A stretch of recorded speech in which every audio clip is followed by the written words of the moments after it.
અને દત્તાત્રેય તેના 24 ગુરુઓ સાથે પરીક્ષિતની ગતિ અને મુક્તિની કથા છે. જે એને શ્રાપ મળ્યો હતો કે 7મા દિવસે તક્ષક નામનો નાગ આવી અને કરડશે, એને ડંખ દેશે અને એનું મૃત્યુ થશે. અને એ તક્ષક સાહેબ અહીંયા 7મો દિવસ સુખદેવજી રાજા પરીક્ષિતને કથા કહે, સૂત નામના પુરાણી ઋષિઓને કથા કહે અને મૈત્રેય ઋષિ વિદુરજીને કથા કહે. આ 3 ઘાટમાં કથા ચાલે છે.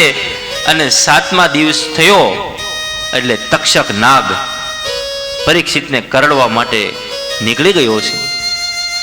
અહીં ચોકીદારોએ ચોકી કરી છે, ચારે બાજુ વાડો કરી દીધો છે કે અહીંયાથી એક પશુ પંખી પણ પ્રવેશ કરી શકે નહીં. પણ સાહેબ જે લેખ લખાઈ ગયો એમાં કોઈ મેખ મારી શકે નહીં. અને તક્ષક નાગ પરીક્ષિતને કરડવા માટે જાય. રસ્તામાં એને બ્રાહ્મણ મળે, એ કે હું પરીક્ષિતને નહીં મરવા દઉં. તો કે તું તારી વિદ્યા બતાવ, હું મારી વિદ્યા બતાવું. તક્ષક નાગે એક વૃક્ષનું પાંદડું હતું, એને ડંખ મારી અને વૃક્ષને બાળી નાખ્યું. તો એ બ્રાહ્મણે એની વિદ્યા દ્વારા એ વૃક્ષને સજીવન કર્યું. પણ તક્ષક નાગે અહીંયા બ્રાહ્મણને ઘણું બધું ધન આપ્યું છે અને એને મનાવ્યો છે. અને પછી તક્ષક નાગ સ્વયં બ્રાહ્મણનું રૂપ લઈ અને જ્યાં પરીક્ષિતને ડંખ મારવા જાય ને ત્યાં તો પરીક્ષિતનો આત્મા ક્યારનો વિલીન થઈ ગયો હતો પરમાત્મામાં. પરીક્ષિતને મોક્ષ આપે એવી આ ગાથા, એવી આ ભાગવત કથા. અને આજે એ કથાના વિરામ તરફ આપણે જઈ રહ્યા છીએ.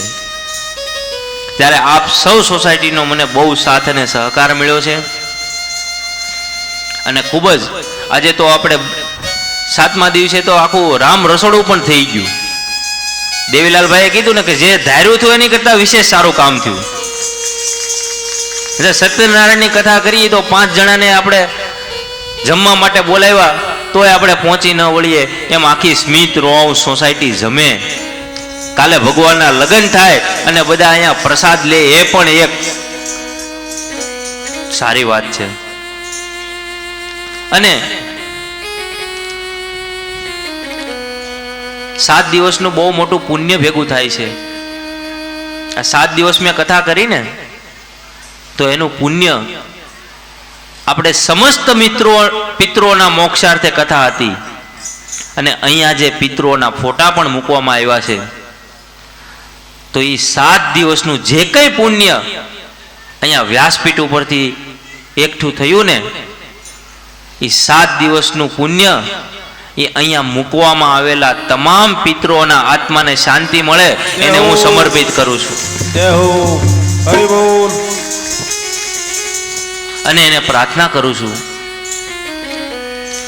હે નાથ જોડી હાથ પાય પ્રેમથી સૌ માંગીએ શરણ મળે સાચું તમારું એ હૃદયથી માંગીએ. જે જીવ આવ્યો આપ પાસે ચરણમાં અપનાવજો. પરમાત્માએ આત્માને શાંતિ સાચી આપજો. પરમ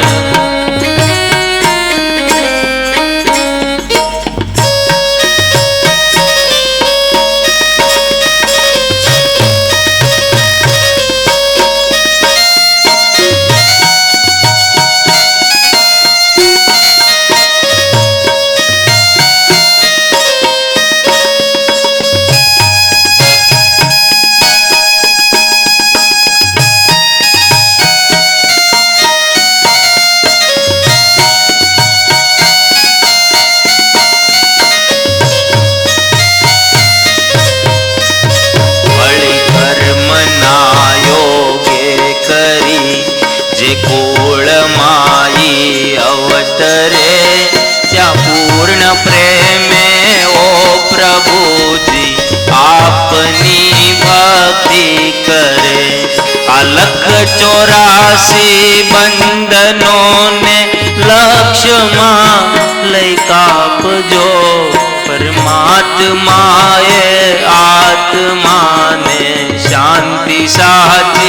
આપજો પરમાત્મા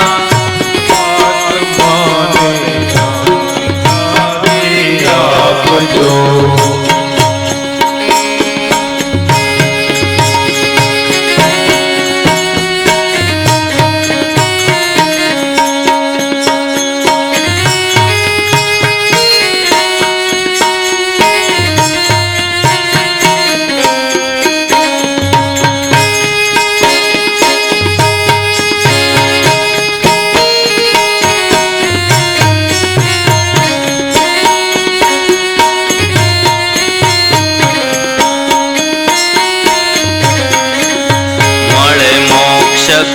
સુખ સ્વર્ગના આશાઓ રે એવી નથી દયો દેહ દુર્લભ માનવીનો ભજન કરવા ભાવથી સાચું બતાવી રૂપસી રણછોડ હૃદયે સ્થાપજો પરમાત્માએ આત્માને શાંતિ સાચી આપજો.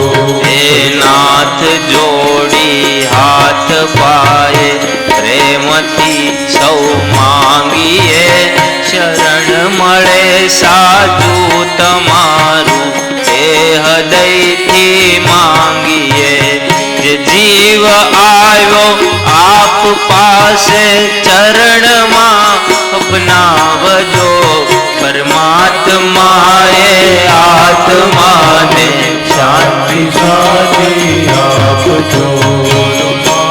પરમાત્માએ આત્માને શાંતિ સાચી આપજો. પરમાત્માએ આત્માને શાંતિ સાચી આપજો. અને શ્રીમદ ભાગવતનો છેલ્લો શ્લોક અહીંયા કરી અને ભાગવત કથાની સમાપ્તિ થાય છે. છેલ્લો શ્લોક નામ સંકીર્તનમ યસ્ય સર્વ પાપ પ્રણાશનમ પ્રણામો દુઃખ શમનમ ત્વમ નમામિ હરિપરમ. કથાનો સાર શું છે? હરિનામ. આજે તમે 7 દિવસ સુધી કથા સાંભળી, કાલથી તમને ભણકારા વાગશે કે અહીંયા તો કથા ચાલતી હતી ને ઈ તો હવે પૂરી થઈ ગઈ. જ્યારે તમને ભણકારા વાગે અને મારી કહેલી વાત એમાંથી કઈ વાત તમને જો ગમતી હોય અને એ તમે તમારા જીવનની અંદર તમને કોઈ ઉપયોગી થાય તો એ વાત તમે તમારી પાસે સાચવી રાખજો. અને જ્યારે પણ ભગવાનની યાદ આવે ત્યારે હરે કૃષ્ણ કૃષ્ણ કૃષ્ણ હરે હરે જેને માનતા હો. કારણ કે ભાગવતનો સાર છેલ્લા શ્લોકમાં સુખદેવજી કે હરિ નામ છે. અને અહીંયા 7 દિવસ સુધી મેં કથા વાંચી, પણ મેં એક વસ્તુ નિરીક્ષણ કરી સાહેબ, કે ગમે તેટલું પબ્લિક હોય પણ એ પબ્લિકને અવાજ કરતા મેં સાંભળ્યા નથી. એક ચિત્તથી અને એક મનથી આપે કથા સાંભળી એ માટે હું આપ સૌ માટે હું તાળીઓ વગાડું બાપ. હરી બોલ. નહીતર તો ભાગવત કથા હોય એટલે કંઈક પ્રસંગમાં મજા ન આવે, કંઈ હરિકીર્તન આડાવડું થાય, કંઈ સુર વિખાઈ જાય તો બેનો વાતું કરવા મળે, કંઈક ને કંઈક થઈ જાય. પણ 7 દિવસ સુધી એક જ ચિત્તથી અને એક જ મનથી અને એકાગ્રતાથી જે આપ સૌએ કથા સાંભળી છે ને બાપ, એ આપ ધન્યવાદને પાત્ર છો. અને આ 7 દિવસની કથામાં આપણે જીવ છે. હનુમાનજીથી કથા મેં શરૂ કરી હતી ને જ્યારે હનુમાનને વિદાય દઉં ત્યારે મને ન ગમતું હોય. કથા શરૂ કરવાનો આનંદ હોય પણ કથા વિરામ કરવાનો આનંદ ન હોય સાહેબ. અને આપણાથી કોઈ ભૂલ થઈ જ નથી. એટલું સારું કાર્ય, પ્રેમ કાર્ય 7 દિવસ સુધી આજે તો જમણવારની સાથે નિર્વિઘ્ને પરિપૂર્ણ થયું છે. એના માટે જેણે પણ સેવા આપી એ બધાને એકવાર જોરદાર તાળીઓ હતી બધા.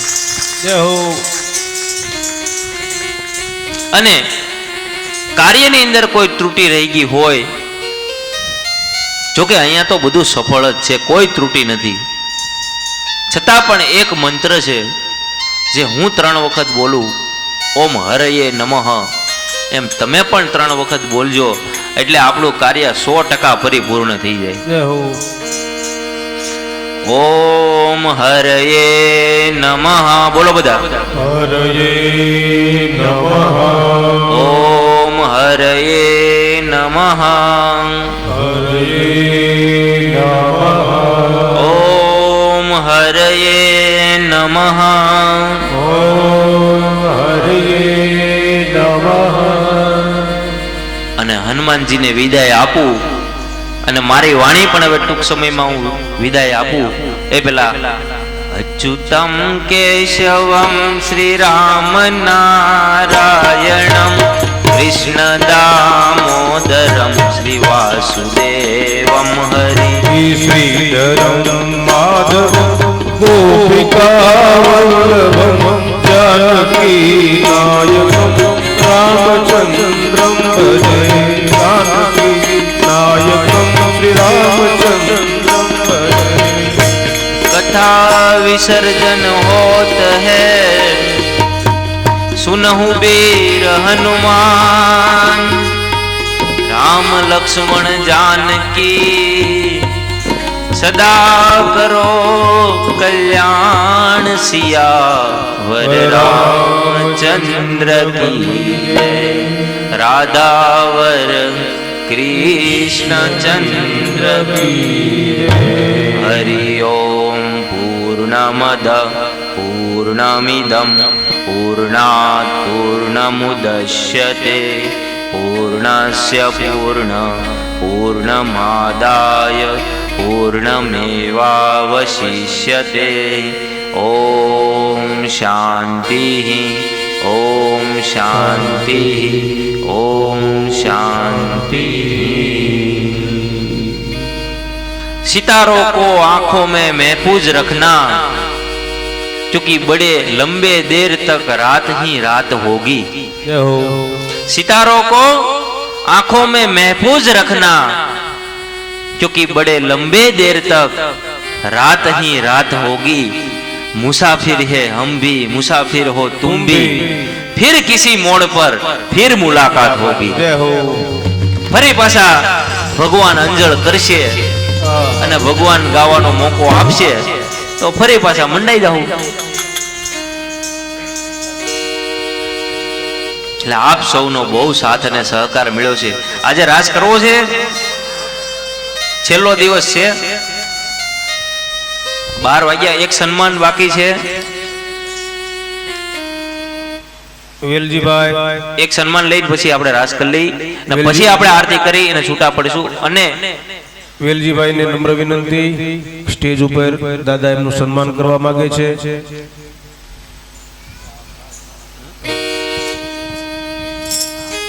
વેલજીભાઈ કઈ કામના હિસાબે બહાર ગયા હતા, પણ અત્યારે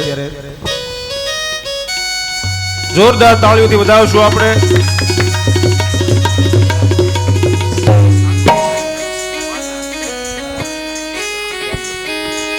અને દાનાભાઈને વિનંતી, જરાક સૂચનાના 2 શબ્દો.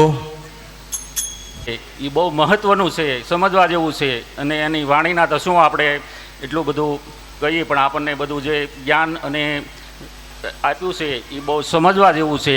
અને આપણી સોસાયટીના તમામ સભ્ય કાર્યકર્તા સાથ સહકાર અને જે સેવા આપી છે, અને આપણે બહેનોએ બી બહુ સેવા આપી છે, મહિલા મંડળે આપી છે, આપણી સોસાયટીના તમામ છોકરાઓ બહુ મહેનત કરી છે.